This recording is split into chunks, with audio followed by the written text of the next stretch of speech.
మనకందడని ముందుగానే అది తెలుసుకుని చేయి చాచి పిలవద్దు అని చంటి పాపలకు చెబుతామా?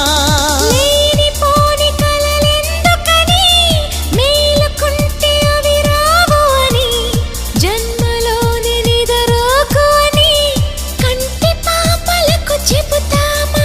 కలలన్నవి కలలని నమ్మనని అవి కలవని పిలవకు కలవమని మది నీటుతున్న మధురానుభూతి మననడిగి చేరుతుంది.